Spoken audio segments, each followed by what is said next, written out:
السلام علیکم ورحمۃ اللہ وبرکاتہ۔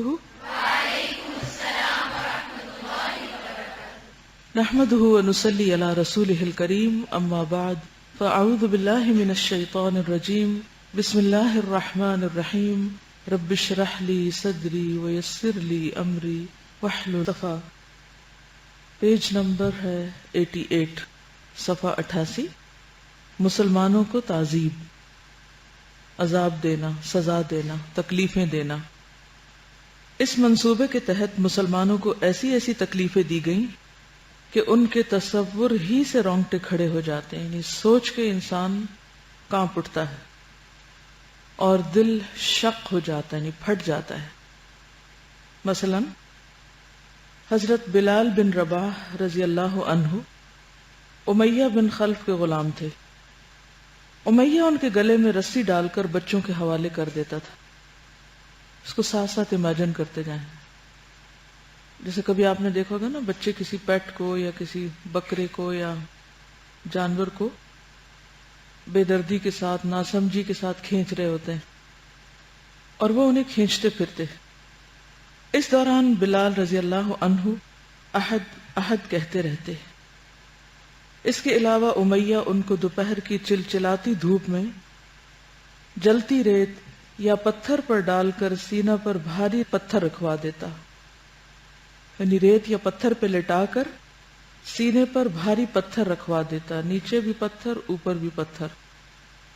کبھی تھوڑی دیر کے لیے بغیر بستر کے فرش پر لیٹنا پڑے تو وہی کافی ہے تکلیف کے لیے، لیکن یہاں پر مزید پتھر کہ سانس رکے سینے پر۔ پھر کہتا ہے یا تو محمد کے ساتھ کفر کر، یعنی ان کا انکار کر، اور لات اور عزا کی پوجا کر، یا اسی حالت میں پڑا پڑا مر جا۔ لیکن بلال برابر احد احد کہتے رہے۔ یہ تھے وہ لوگ جنہوں نے اپنی چوائس کے ساتھ ایمان قبول کیا اور پھر اس پر ہر حال میں جمے رہے، اپنے قول کی سچائی کا ثبوت دیا۔ ایک روز حضرت ابو بکر رضی اللہ عنہ گزرے۔ حضرت بلال کو اسی طرح کی اذیت دی جا رہی تھی۔ حضرت ابو بکر رضی اللہ عنہ نے انہیں اس مصیبت میں دیکھا تو خرید کر اللہ کے لیے آزاد کر دیا۔ عامر بن فہیرہ رضی اللہ عنہ کو اس قدر مارا جاتا کہ ان کی عقل جاتی رہی، یعنی ہوش گم ہو گئے اور ان کی سمجھ میں کچھ نہ آتا تھا کہ وہ کیا کہہ رہے ہیں۔ ابو فکیہہ رضی اللہ عنہ، جن کا نام افلح تھا اور قبیلہ ازد کے رہنے والے اور قبیلہ بنو عبد الدار کے غلام تھے، ازد کے رہنے والے اور قبیلہ بنو عبد الدار کے غلام تھے، ان کے پاؤں میں لوہے کی بیڑیاں پہنا کر دوپہر کی چلچلاتی دھوپ میں لایا جاتا اور کپڑے اتار کر تپتی ریت یا پتھر پر لٹا دیا جاتا۔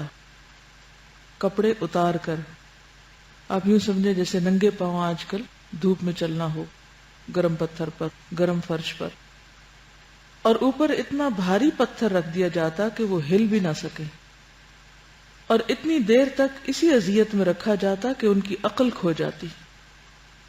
انہیں مسلسل اسی طرح اذیتیں دی جاتی رہیں، یہاں تک کہ دوسری ہجرت حبشہ میں وہ بھی ہجرت کر گئے۔ ایک بار اسی طرح ان کے دونوں پاؤں کو رسی سے باندھ کر انہیں گھسیٹتے ہوئے لے جایا گیا اور جلتی زمین پر ڈال کر اس طرح ان کا گلا گھونٹ دیا گیا، یوں لگتا تھا جیسے مر گئے ہیں۔ اسی دوران میں حضرت ابو بکر رضی اللہ عنہ وہاں سے گزرے تو انہیں بھی خرید کر اللہ کے لیے آزاد کر دیا۔ مشہور صحابی خباب بن ارت رضی اللہ عنہ زمانے جاہلیت میں قید ہو کر آئے تھے۔ انہیں بنو خزاعہ کی ایک عورت ام انمار بنت سبا نے خرید لیا تھا۔ یہ لوہار تھے۔ جب مسلمان ہوئے تو ان کی مالکن لوہے کا جلتا ہوا ٹکڑا لے کر آتی اور ان کی پیٹھ پر ڈال دیتی، جیسے گرم چمٹا ہوتا ہے، تاکہ محمد صلی اللہ علیہ وسلم کے ساتھ کفر کریں، مگر اس سے ان کا ایمان اور زیادہ بڑھ جاتا۔ انہیں مشرکین بھی سزائیں دیتے، کبھی گردن مروڑتے، کبھی بال نوچتے، اور کئی بار تو جلتے ہوئے کوئلوں پر ڈال دیا، جنہیں ان کی پیٹھ کی چربی ہی نے بجھایا۔ حضرت زنیرہ رضی اللہ عنہا ایک رومی لونڈی تھی. وہ مسلمان ہوئی تو انہیں اللہ کی راہ میں اس قدر تکلیفیں دی گئیں کہ وہ اندھی ہو گئیں. اس پر ان سے کہا گیا کہ تمہیں لات اور عزا کی مار پڑ گئی ہے. انہوں نے کہا نہیں واللہ انہوں نے میرا کچھ نہیں بگاڑا، یہ تو اللہ کی طرف سے ہے، اور اگر وہ چاہے تو اسے دور کر سکتا ہے. دوسرے دن صبح ہوئی تو واقعی اللہ نے ان کی بصارت بحال کر دی تھی. اس پر مشرکین کہنے لگے یہ تو محمد کا ایک جادو ہے. ام عبیس رضی اللہ عنہا بنو زہرہ کی ایک لونڈی تھی، یعنی غلام عورت تھی. ان کا مالک اسود بن یغوث انہیں ستایا کرتا تھا. یہ رسول اللہ صلی اللہ علیہ وسلم کا بڑا کٹر دشمن تھا اور آپ کا مذاق اڑایا کرتا تھا. بنو عدی کے عمرو بن مؤمل کی ایک لونڈی مسلمان ہوئی تو انہیں عمر بن خطاب ستایا کرتے تھے. وہ بھی مسلمان نہیں ہوئے تھے، چنانچہ انہیں اتنا مارتے کہ تھک جاتے، پھر چھوڑ کر کہتے کہ میں نے کسی مروت کی بنا پر نہیں چھوڑا بلکہ مارتے مارتے اکتا گیا ہوں. اور عمر جیسا شدید شخص تھک جائے اس لیے چھوڑ دیا ہے. وہ کہتی تیرا رب بھی تیرے ساتھ ایسا ہی کرے گا. اور جو لونڈیاں مسلمان ہوئیں اور انہیں ستایا گیا ان میں نہدیہ اور ان کی صاحبزادی کا ذکر کیا جاتا ہے رضی اللہ تعالی عنہما. یہ دونوں بنو عبد الدار کی ایک عورت کی لونڈیاں تھیں. حضرت ابوبکر رضی اللہ عنہ نے حضرت بلال، عامر بن فہیرہ اور ابو فکیہہ رضی اللہ عنہم کی طرح ان سب لونڈیوں کو بھی خرید کر آزاد کر دیا. اس پر ان کے والد ابو قحافہ نے بطور عتاب کہا، یعنی ڈانٹتے ہوئے کہا، میں دیکھتا ہوں کہ تم کمزور گردنیں آزاد کرا رہے ہو. اگر طاقتور مردوں کو آزاد کراتے تو وہ تمہارا بچاؤ بھی کر سکتے تھے، یعنی تمہارے کام آتے، احسان کا بدلہ چکاتے. ابو بکر رضی اللہ عنہ نے فرمایا میں اللہ کی رضا چاہتا ہوں. اس پر اللہ نے ان کی تعریف اور ان کے دشمنوں کی مذمت میں یہ آیت، نیت کے فرق سے عمل کس طرح فرق ہوتے ہیں. جس شخص کے سامنے اللہ کی رضا ہوتی ہے اس کے کام اور طرح ہوتے ہیں، مختلف ہوتے ہیں. وہ دنیا کے ظاہری اور وقتی نظر آنے والے فائدوں کی خاطر کام نہیں کرتا، وہ اس بڑے دن کے لیے کام کرتا ہے جو یقینی طور پر اس کے سامنے آنے والا ہے. ترجمہ ہے، میں نے تم کو ڈرا دیا ہے ایک بھڑکتی ہوئی آگ سے جس میں وہی بدبخت داخل ہوگا جس نے جھٹلایا اور منہ پھیرا، یعنی امیہ بن خلف اور اس جیسے کام کرنے والے دوسرے لوگ. اور اس سے وہ پرہیزگار بچا لیا جائے گا جو اپنا مال پاکیزگی حاصل کرنے کے لیے دیتا ہے، اور اس پر کسی کا احسان نہیں ہے کہ اس کا بدلہ دیا جا رہا ہو، بلکہ اس کا مقصد محض اپنے پروردگار کی خوشنودی حاصل کرنا ہے، اور وہ یقیناً راضی ہو جائے گا. یعنی جو یقینی طور پر اللہ کی رضا کے لیے کام کرے اللہ تعالیٰ بھی اس سے یقیناً راضی ہو جائے گا. کیونکہ ہمیں اپنی نیت پہ شک ہوتا ہے، اس لیے پھر اللہ کی رضا پر بھی شک ہی رہتا ہے اور ہمیشہ ایک کنفیوژن کا شکار رہتے ہیں. اور یہ ہیں ابو بکر رضی اللہ عنہ، اللہ ان سے بھی راضی ہو، اور انہوں نے جن غلاموں اور لونڈیوں کو آزاد کرایا ان سے بھی اور تمام صحابہ کرام سے بھی. ان کے علاوہ حضرت عمار بن یاسر اور ان کے والدین رضی اللہ عنہم کو بھی سزائیں دی گئیں. یہ لوگ بنو مخزوم کے حلیف تھے جن کا ایک سردار ابو جہل تھا. چنانچہ اس کی سرکردگی میں قبیلے والے ان لوگوں کو سخت دھوپ کے وقت ابتح میں لے جاتے، وادی کا نام، اور اس کی گرمی میں تپاتے. ایسی حالت میں رسول اللہ صلی اللہ علیہ وسلم ان کے پاس سے گزرتے تو فرماتے، آل یاسر صبر کرنا، تمہارا ٹھکانہ جنت ہے، اے اللہ آل یاسر کو بخش دے. میں سوچتی ہوں کہ ہمارے لیے تو آج گرمی میں بیٹھ کر ان کے حالات پڑھنا بھی توجہ سے مشکل ہے. سائے میں بیٹھے ہیں، پنکھے بھی چل رہے ہیں، کوئی جسمانی تکلیف نہیں، اس کے باوجود صرف گرمی کی وجہ سے دل گھبراتا ہے. کہاں یہ کہ انہوں نے ہر طرح کی گرمی برداشت کی، اور وہ بھی اسلام آباد کی نہیں، مکہ کی، جہاں ٹیمپریچر 50 ڈگری تک جا پہنچتا ہے. وہ کون سی چیز تھی جو انہیں جمائے ہوئے تھی؟ ایمان کی طاقت، یقین کی طاقت کہ جس راستے پر وہ ہیں وہ بالکل درست ہے، وہ سچائی ان کے دلوں میں اتر گئی تھی۔ استقامت صرف اس وقت آتی ہے جب انسان کسی چیز کے سچ ہونے، برحق ہونے، آخرت کے اعتبار سے فائدہ مند ہونے پر پورا یقین رکھتا ہو۔ جو لوگ دنیاوی فائدے چاہتے ہیں وہ دنیا کے کاموں میں بہت استقامت دکھاتے ہیں، یا اپنی پسند اور مرضی کے کاموں میں بہت جمے ہوئے ہوتے ہیں، کوئی ان کو ہلا نہیں سکتا، کوئی ان کا کانفیڈنس ختم نہیں کر سکتا۔ دین کے معاملے میں جب تک انسان منافقت سے نہ نکلے، شک سے نہ نکلے، دلوں کے مرض سے باہر نہ نکلے، اس وقت تک استقامت نہیں آتی، ورنہ تو تھوڑی سی بات بھی اور چھوٹی سی بھی مرضی کے خلاف چیز ہمیں ہمارے راستے سے بھٹکا سکتی، جو کہ عام طور پہ دیکھنے میں آتا ہے۔ تھے وہ بھی افراد جو دنیا میں بستے تھے، وہ بھی انسان تھے، اور آج ہم بھی افراد ہیں، انسان ہیں، تعداد کے اعتبار سے ہزاروں گنا زیادہ، لیکن عمل کے اعتبار سے اتنے ہی پیچھے۔ وہ چند لوگ جو کچھ کر گئے، آج ہم کروڑوں کی تعداد میں کیوں نہیں کر پا رہے؟ کیونکہ کوالٹی ہی نہیں، اور کوالٹی صرف ظاہری شکل و صورت اور فٹ جسموں کی نہیں ہوتی، وہ اندر کی ایمان اور یقین کی ہوتی کہ وہ کیسا ہے۔ کیونکہ جو لوگ انسانوں کے لیے کام کرتے ہیں، انسانوں کی خوشی کے لیے، انسانوں کی رضامندی کے لیے، مال کے لیے، دنیاوی فائدے کے لیے، دنیاوی کچھ مصلحتوں کے لیے، کہ اچھا اگر یہ نہ کیا تو پھر فلاں فائدے سے محروم ہو جاؤں گا، وہ ڈاواں ڈول ہی رہتے ہیں، وہ مشکلیں نہیں برداشت کر سکتے اس راستے کی، کیونکہ جو ہی ان کے مفاد پہ زد پڑے گی وہ اس راستے سے ہٹ جائیں گے۔ لیکن جو لوگ اپنے رب کے سامنے کھڑے ہونے سے ڈرتے ہیں، انہیں اس بڑے دن کا خوف ہے، جو آخرت کے عذاب کو برحق سمجھتے ہیں، وہی پھر یہ مشکلات برداشت کر سکتے ہیں۔ اور اللہ تعالیٰ ہر جان پر بس اتنا ہی بوجھ ڈالتا ہے جتنا وہ اٹھا سکتا ہے، کیونکہ ہر ایک کی آزمائش مختلف ہوتی ہے، یعنی درجے کے اعتبار سے۔ اسی طرح عذاب سہتے سہتے یاسر اس دنیا سے چل بسے۔ وہ قبیلہ مزہج کی ایک شاخ انس سے تعلق رکھتے تھے۔ ان کے والد کا نام عامر اور دادا کا نام مالک تھا۔ حضرت عمار رضی اللہ عنہ کی والدہ کا نام سمیہ بنت خیاط تھا رضی اللہ عنہا۔ وہ ابو حذیفہ مخزومی کی لونڈی تھی، بہت بوڑھی اور کمزور ہو چکی تھی۔ انہیں کمبخت ابو جہل نے شرمگاہ میں نیزہ مارا، جس سے وہ شہید ہو گئیں، اور یہ اسلام کی سب سے پہلی شہیدہ ہیں۔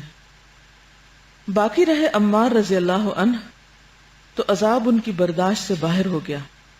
مشرکین سخت گرمی کے دنوں میں کبھی انہیں لوہے کی زرہ پہنا دیتے، کبھی سینے پر سرخ بھاری پتھر رکھ دیتے، کبھی پانی میں ڈبو دیتے، یہاں تک کہ ایک روز انہوں نے مجبوراً ان کے مطلب کی بات کہہ دی، لیکن دل ایمان سے بھرا ہوا تھا۔ اس پر اور مجبور کیا گیا، اور اس کا دل ایمان کے ساتھ مطمئن تھا۔ لیکن اس کے سوا جو کوئی اللہ کے ساتھ کفر کرے، یعنی کھلے دل کے ساتھ کفر قبول کر لے، تو ان پر اللہ کا غضب ہے اور انہی کے لیے زبردست عذاب ہے۔ اللہ کی راہ میں حضرت مصعب بن عمیر کو بھی اذیتیں دی گئیں۔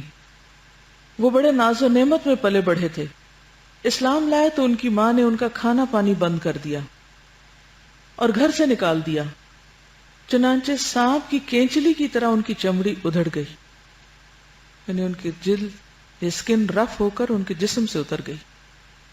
جو لوگ تو مشقتوں میں پلے ہوتے ہیں وہ پھر بھی مشقتیں سہ جاتے ہیں، جیسے غلام وغیرہ، لیکن یہاں صرف غلاموں ہی کو اذیتیں نہیں دی جا رہی، یہاں ناز و نام میں پلے ہوئے بیٹوں کو ان کی مائیں بھی سزائیں دے رہی ہیں دین کی دشمنی میں۔ حضرت صہیب بن سنان رومی کو اس قدر تکلیف دی گئی کہ وہ اپنی عقل کھو بیٹھے، انہیں پتہ ہی نہ چلتا تھا کہ کیا کہہ رہے ہیں۔ حضرت عثمان بن عفان رضی اللہ عنہ کو طرح طرح سے ستایا گیا۔ ان کا چچا ان کو کھجور کی چٹائی میں لپیٹ کر نیچے سے دھونی دیتا تھا، اور آپ کو معلوم ہے کہ عثمان بن عفان بھی بہت مالدار لوگوں میں سے تھے، یہ بھی ناز و نام میں پلے ہوئے تھے، اور ان کا والدی چچا ان کو سزا دیتا۔ حضرت ابو بکر اور طلحہ بن عبید اللہ کو بھی ستایا گیا، یعنی بچا کوئی بھی نہیں۔ نوفل بن خویلد نے، اور کہا جاتا ہے کہ طلحہ بن عبید اللہ کے بھائی عثمان بن عبید اللہ نے دونوں کو پکڑ کر ایک ہی رسی میں باندھ دیا۔ یہ اپنے رشتہ دار ہیں اب، تاکہ نماز پڑھنے اور دین پر عمل پیرا ہونے سے باز رہیں، مگر ان دونوں حضرات نے اس کی بات نہ مانی۔ پھر اس نے حیرت سے دیکھا کہ دونوں کھلے ہوئے ہیں اور نماز پڑھ رہے ہیں۔ چونکہ دونوں ایک ساتھ رسی میں باندھے گئے تھے اس لیے انہیں قرین کہا جاتا ہے۔ قرین کے معنی ہیں ایک ساتھ ملائے گئے، یعنی اکٹھے باندھ دیے گئے۔ ابو جہل کا حال یہ تھا کہ جب وہ کسی با اثر اور بچاؤ کی طاقت رکھنے والے آدمی کے اسلام لانے کی خبر سنتا تو اسے ڈانٹتا، پھٹکارتا اور دھمکیاں دیتا کہ مال و عزت کو سخت نقصان پہنچاؤں گا، اور اگر کوئی کمزور آدمی اسلام لاتا تو اسے خود بھی مارتا اور دوسروں کو بھی شے دیتا۔ غرض جس کسی کے بھی مسلمان ہونے کا پتہ چلتا مشرکین اس کے در پہ آزار ہو جاتے، اور جہاں تک بس چلتا ستاتے اور تکلیفیں دیتے۔ یعنی اس دور میں ایمان لانا اور اس کا اظہار کرنا آسان کام نہیں تھا۔ یہ زیادتیاں تو کمزور اور عام مسلمانوں کے ساتھ ہو رہی تھیں، لیکن بڑے اور معزز لوگوں میں سے کوئی مسلمان ہوتا تو مشرکین کو بھی ہاتھ اٹھانے سے پہلے بار بار سوچنا پڑتا۔ چنانچہ ایسے مسلمان سے اس کے ہم پلہ لوگ ہی حد درجہ احتیاط اور سوچ بچار کے بعد ٹکرانے کی جرت کرتے تھے۔ تو آپ دیکھیے کہ کتنی قسم کی اذیتیں ہو گئی۔ سب سے پہلے کیا کیا تھا انہوں نے؟ شروع میں آغاز کس سے ہوا تھا؟ مذاق اڑانے سے، استہزاء سے۔ اس سے پہلے بھی حضرت ابو طالب سے شکایت کی گئی تھی اور کہا گیا تھا کہ آپ اپنے بھتیجے کو روک لیں۔ پھر ابو طالب کو دھمکی دی گئی تھی کہ آپ ان کو منع کریں، آگے اس کی بھی تفصیل آئے گی۔ پھر جھوٹے الزامات بھی لگائے گئے۔ وہ کون سے الزامات تھے؟ کاہن، شاعر، جادوگر۔ اور کیا کیا جاتا تھا؟ مذاق، طعنہ زنی، استہزاء، تکبر۔ مذاق اڑانے کا کوئی واقعہ یاد ہے آپ کو؟ اللہ سبحانہ وتعالیٰ نے فرمایا تھا کہ انا کفیناک المستہزئین۔ جب آپ صلی اللہ علیہ وسلم کسی گلی یا بازار سے گزر رہے ہوتے تھے تو یہ اونچی اونچی ہنستے اور کہتے کہ یہی ہے وہ شخص جس کو رسول بنا کر بھیجا گیا۔ کبھی کہتے کہ قرآن ان دو شہروں کے کسی بڑی ہستی پہ کیوں نہیں نازل ہوا، یہی رہ گیا تھا جس کو چنا گیا۔ پھر اسی طرح جب قرآن پڑھا جاتا تھا تو شور ہنگامہ کرتے تھے تاکہ لوگ چلے جائیں اور کوئی آواز نہ سنائی دے۔ پھر اسی طرح بحثیں کرتے، کٹھوجتیاں کرتے۔ ایک اور جگہ پر آتا ہے کہ سودے بازی کی بھی کوشش کی گئی تھی۔ وَدُّوا لَوْ تُدْهِنُوا وَيُدْهِنُونَ۔ وہ چاہتے ہیں کہ کسی طرح تم کمزور پڑو تو وہ بھی پیچھے ہٹ جائیں اور یہ مخالفت چھوڑیں۔ ایک موقع پر جب انہوں نے ابو طالب سے آ کے کہا کہ آپ اپنے بھتیجے سے پوچھیں کہ وہ کیا چاہتا ہے، اگر سرداری چاہتا ہے تو ہم اس کو اپنا سردار مان لیتے ہیں، اگر کسی خوبصورت عورت سے شادی کرنا چاہتا ہے تو جس کی طرف یہ اشارہ کرے گا ہم اس عورت سے شادی کر دیں گے، اگر مال چاہیے تو ہم مال کا دموں میں لا کے ڈھیر کر دیتے ہیں۔ تو نبی صلی اللہ علیہ وسلم نے کیا جواب دیا تھا؟ خدا کی قسم اگر یہ میرے دائیں ہاتھ میں سورج اور بائیں میں چاند بھی لا کے رکھ دے تو میں اس کام سے باز نہیں آؤں گا۔ پھر اسی طرح گالی گلوچ کی جاتی تھی، خاص طور پر نماز پڑھنے کے وقت۔ تو آپ دیکھیے کہ یہ جو ترغیبات اور لالچ ہوتی ہے نا، یہ بھی ایک آزمائش ہوتی ہے۔ آزمائشیں صرف گالی گلوچ، تانے اور اس طرح کی چیزیں نہیں ہوتی۔ جب کوئی آ کے ہمدردی سے آپ سے بات کرتا ہے تو آپ پہلے سے دکھی ہیں، پریشان ہیں، تو آپ اس کی باتوں میں آ جاتے ہیں۔ اس وقت انسان کا دماغ اس طرح کام نہیں کرتا کہ وہ کیا صحیح فیصلہ کر رہا ہے یا نہیں۔ مثلا دین کے راستے پہ چلتے ہو، اگر آپ کو کسی بھی قسم کی کوئی تکلیف یا پریشانی آئے، کسی کی طرف سے بھی کوئی آپ کو دکھ پہنچے، تو عموماً انسان کیا چاہتا ہے کہ وہ بات کسی اور سے شیئر کرے۔ ہوتا نا، آپ دین پر عمل کرنا چاہتے ہیں اور آپ کی مخالفت ہوئی یا آپ کو کوئی مشکل آئی تو آپ فوراً کسی سے شیئر کرتے ہیں۔ اچھا، بعض اوقات آپ اس شخص سے شیئر کرتے ہیں کہ جو آپ کی ہاں میں ہاں ملائے یا پھر آپ سے ہمدردی کرے۔ تو بعض لوگ اس طرح کی ہمدردی کرتے ہیں کہ جس سے وہ آپ کو دین میں آگے بڑھنے کی بجائے دین سے پھیرنے کا سبب بن جاتے ہیں۔ تو جب زبانی کلامی باتوں سے، سودے بازیوں سے، ترغیبات سے، ان چیزوں سے کچھ نہیں بنا تو پھر انہوں نے کیا کرنا شروع کر دیا؟ جسمانی تشدد۔ جیسا کہ ابھی آپ نے پڑھا. اور یہ تشدد عام لوگوں کے ساتھ تو تھا ہی، نبی صلی اللہ علیہ وسلم کو بھی تکلیفیں دی گئی تھیں. صرف مکہ کے اندر کے مسلمانوں کو نہیں، مکہ کے باہر بھی جو کوئی مسلمان ہو اس کو بھی تکلیفیں دی جاتی، اس پر بھی تشدد کیا جاتا. ایک روایت میں آتا ہے ام شریک کے بارے میں. ام شریک غزیہ بنت جابر بن حکیم اپنے خاوند کے ساتھ مسلمان ہو گئی، اور ان کا خاوند ابو اکر حضرت ابو ہریرہ اور اپنی قوم کے دوسرے افراد کے ساتھ مدینہ چلا گیا. تو اس کے رشتہ دار حضرت ام شریک کے پاس آئے اور پوچھا کیا تو بھی اپنے خاوند کے دین پر ہے؟ یعنی شوہر تو جا چکا تھا، تو بیوی سے پوچھا. انہوں نے اعتراف کیا کہ میں بھی مسلمان ہو چکی ہوں. انہوں نے قسم کھائی کہ اگر تو دین اسلام نہ چھوڑے گی تو تجھے سخت عذاب دیں گے. وہ نہ مانی. جب وہ ایک جگہ سے دوسری جگہ منتقل ہوئے تو اسے انتہائی شریر اور اڑیل جانور پر سوار کیا. یعنی سارا کنبہ جا رہا تھا تو انہیں ایک ایسے جانور پہ بٹھا دیا کہ جو انہیں تکلیف دینے والا تھا. پھر انہوں نے اسے روٹی اور شہد کھلایا لیکن پانی پینے کے لیے نہ دیا، اور کڑی دھوپ میں لا کھڑا کیا، حتیٰ کہ اس کی عقل جواب دے گئی. گرمی کے مارے ہوش پھر گئے، آنکھوں اور کانوں نے بھی کام کرنا چھوڑ دیا. اور یہ عمل انہوں نے 3 دن دہرایا، 3 دن تک یہی سلوک کرتے رہے. تیسرے دن انہوں نے پھر اسے کہا کہ تم اسلام کو چھوڑ دو. وہ پھر نہ مانی، بلکہ اپنی انگلی سے آسمان کی طرف توحید لا الہ الا اللہ، اللہ کے ایک ہونے کا اشارہ کرتی رہی. پھر انہوں نے اذیت دی. اس پر ان کے اوپر ایک طرح سے بے ہوشی طاری ہونے لگی. انہیں بات سمجھ میں نہیں آ رہی تھی کہ یہ لوگ کیا کہہ رہے ہیں. آپ تو کہتے ہیں کہ اللہ تعالیٰ نے ان پر بہت کرم کیا اور پانی کا ایک ڈول بھیج دیا جس سے اس نے اپنی پیاس بجھائی. جب ان کے رشتہ داروں نے یہ واقعہ دیکھا تو وہ سب بھی مسلمان ہو گئے، اور وہ سارے کے سارے پھر مدینہ کی طرف ہجرت کر گئے. اسی طرح اور بھی صحابہ کے واقعات ہیں. حضرت ابو ذر غفاری مکہ کے اندر نہیں تھے، مکہ کے باہر تھے، انہیں بھی اسلام کے بارے میں پتہ چلا، مسلمان ہوئے. انشاءاللہ اس کی بھی آگے تفصیلات آئیں گی.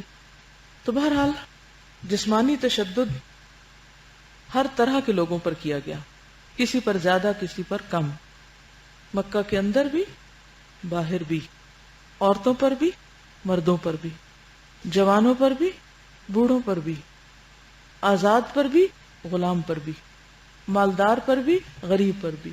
یعنی سوسائٹی کے ہر طبقے کو، جو بھی کوئی مسلمان ہوا، سب کو اس مشقت سے گزرنا پڑا. رسول اللہ صلی اللہ علیہ وسلم کے ساتھ مشرکین کا رویہ.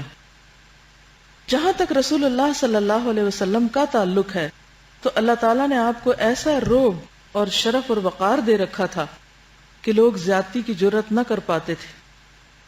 مزید برآں آپ کو ابو طالب کی حمایت اور حفاظت بھی حاصل تھی.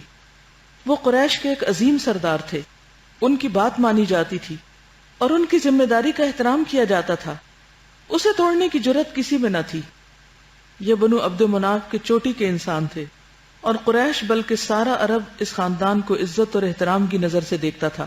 اس لیے آپ کے اس تعلق سے مشرکین مجبور تھے کہ کوئی پرامن قدم اٹھائیں. چنانچہ انہوں نے ابو طالب سے گفت و شنید کا راستہ اپنایا، مگر کسی قدر سختی اور چیلنج کے ساتھ. تو آپ دیکھیے کہ جہاں مشکلات ہوتی ہیں وہاں اللہ سبحانہ وتعالیٰ کوئی نہ کوئی مددگار بھی پیدا کر دیتا ہے. اور بعض کیسز میں جیسا کہ آپ نے ان واقعات میں دیکھا کہ براہ راست اللہ کی مدد آ گئی لوگوں پر. قریش اور ابو طالب کے درمیان گفتگو. قریش کے اشراف ابو طالب کے پاس آئے اور ان سے کہا، آپ کا بھتیجا ہمارے خداؤں کو برا بھلا کہتا ہے، ہمارے دین پر عیب لگاتا ہے، ہمیں بے وقوف ٹھہراتا ہے اور ہمارے باپ دادا کو گمراہ کہتا ہے. لہٰذا یا تو آپ اسے روکیں یا ہمارے اور اس کے بیچ سے ہٹ جائیں، کیونکہ آپ بھی تو ہماری طرح سے اس سے الگ دین پر ہیں، ہم اس سے نمٹ لیں گے. جواب میں ابو طالب نے نرمی سے بات کی اور انہیں خوش اسلوبی سے واپس کر دیا. چنانچہ وہ واپس چلے گئے اور رسول اللہ صلی اللہ علیہ وسلم اللہ کے دین پر کھلم کھلا کار بند رہ کر اس کی تبلیغ کرتے رہے.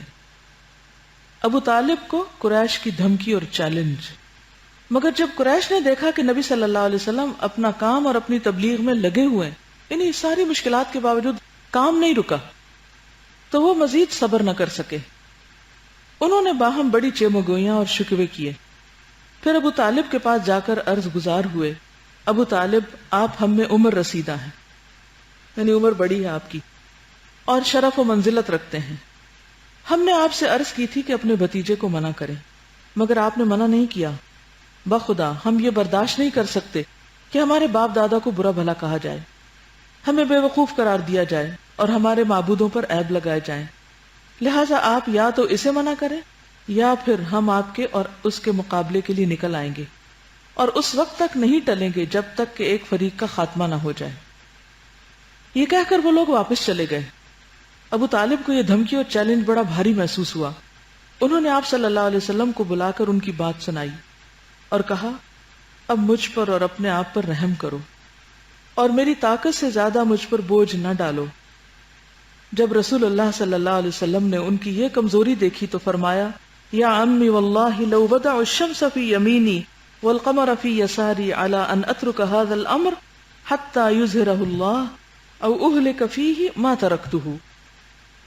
چچا جان، واللہ اگر یہ لوگ میرے دائیں ہاتھ پر سورج اور بائیں ہاتھ پر چاند بھی رکھ دیں کہ میں اس کام کو چھوڑ دوں تب بھی نہیں چھوڑ سکتا، یہاں تک کہ یا تو اللہ اس دین کو غالب کر دے یا میں اسی راہ میں ہلاک ہو جاؤں۔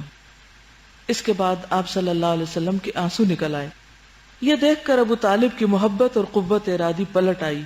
انہوں نے کہا، بھتیجے جاؤ، جو کہنا ہے کہو، واللہ میں تمہیں کبھی کسی بھی وجہ سے چھوڑ نہیں سکتا، اب نہیں چھوڑوں گا تمہیں۔